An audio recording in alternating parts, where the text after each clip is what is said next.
Okay, another question. Is there a community in Chinatown? Um, wow. I mean, I guess you'd say there's a plurality of communities in some ways. Um, all kinds of people intersect with that space at various times and for various reasons. But on the most basic level, uh, it's the one neighborhood. Honestly, it's the only neighborhood in Vancouver where I can say if I walk down there, the odds are pretty high that I'm going to run into people I know. I'm going to be stopped to have a conversation on the street and just shoot the breeze and find out what's going on. If I go into a restaurant to have some joke, some congee, what have you, a good chance I'm going to run into people and get into conversation about what they're up to. Um, it's a such a nice neighborhood feel. It's the kind of thing that we seem to be losing out on that front. Urban space dedicated more to a sort of retail experience. You know,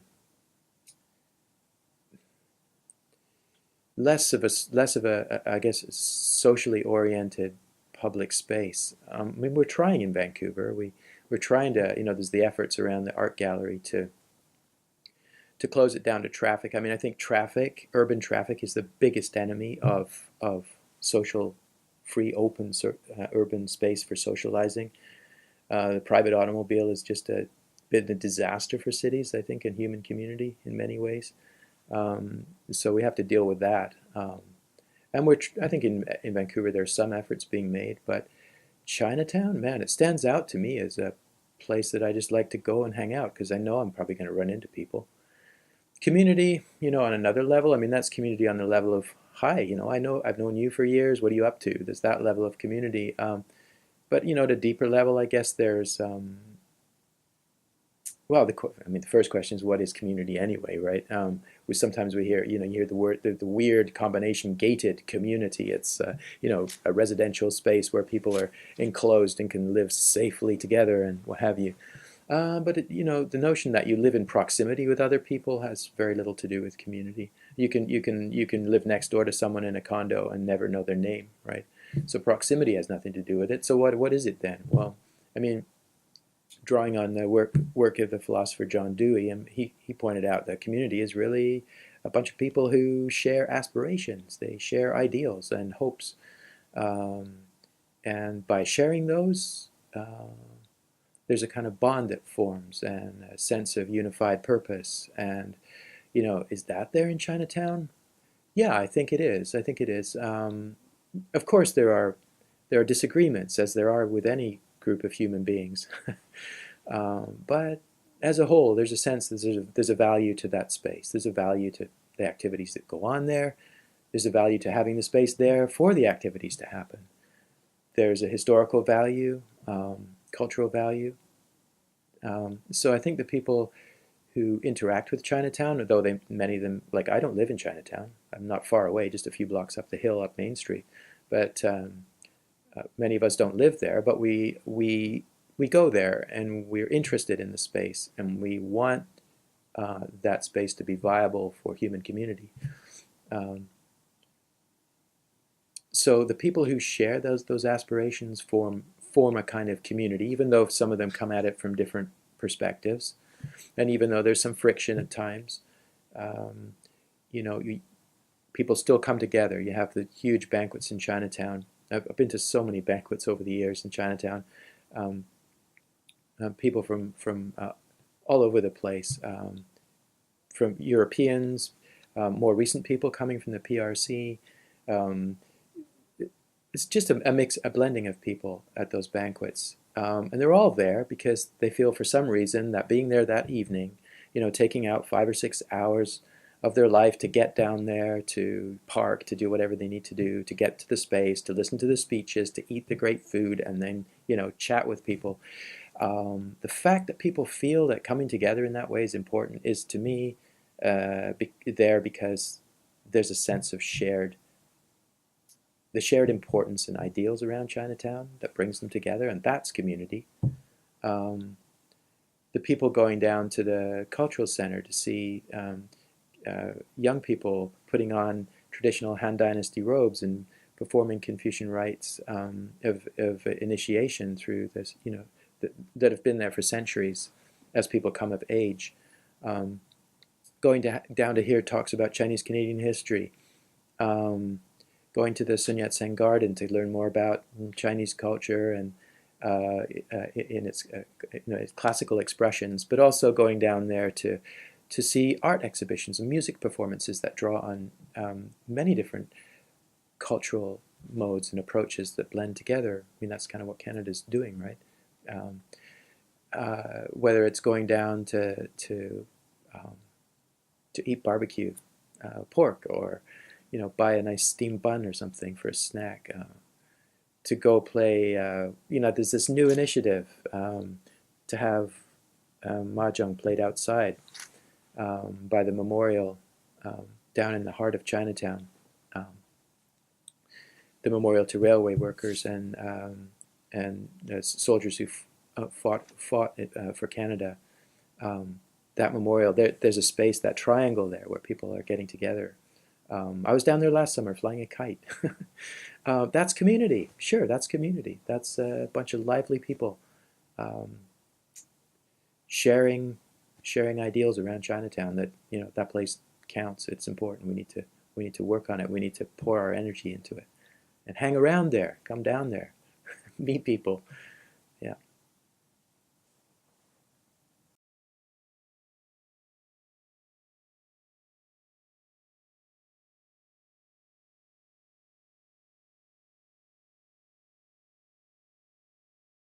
Community, our imagination of the community of Chinatown has evolved as time has progressed in Vancouver. I think our understanding of the community of Chinatown shifted as well over time and different generations. The early community of Chinatown was a bachelor society. You had males living there and really couldn't go back to China. They were sort of stuck in a place, in this netherworld, which was not even called Chinatown. Back in the day, it was called Tongyan Gai, and that's how we had grown up knowing Tongyan Gai. So back in the day, community was an awful place to be. If you were a resident in Chinatown, in the early days of Chinatown, it was all male. There were no females.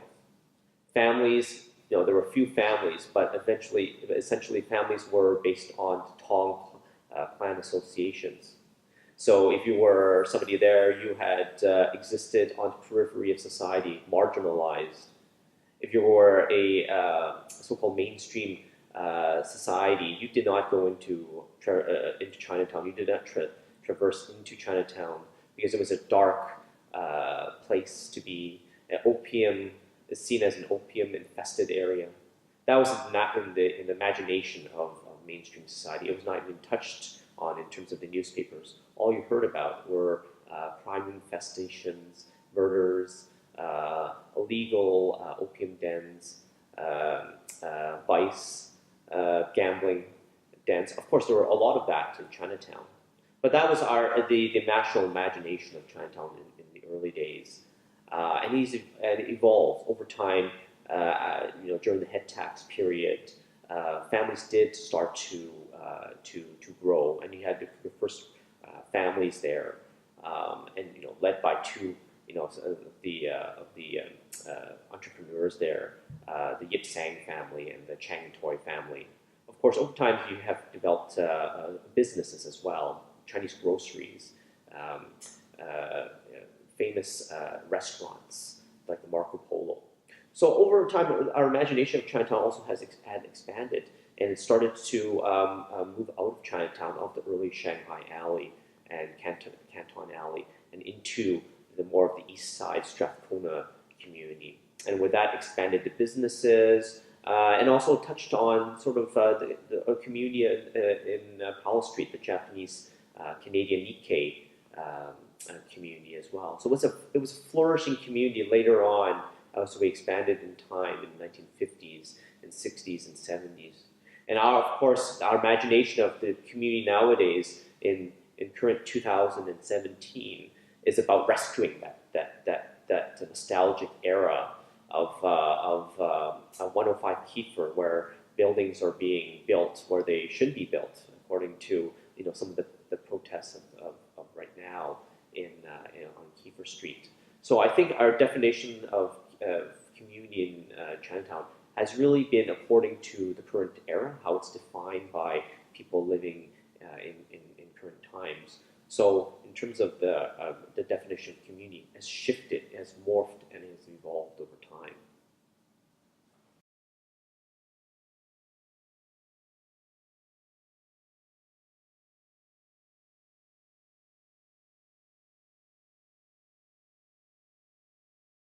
So many of the seniors that live in the neighborhood, many of the young people that really want to be involved, and the cultural activities that happen in the buildings, we wanted to bring some of that out into the open to remind people that there is still a community here and that people care about the community here. It's grassroots in that sense that everyone gets together to make this happen together. And even the one, even build on the successful things that we do have in the neighborhood. So things like the Chinatown Parade, the night market, the Chinatown Festival. They could definitely use a little bit of a facelift. Some people have said, but those are activities and festivals that bring people to the neighborhood. Why can't we build on that and make it sustained year round? That's what we're trying to do.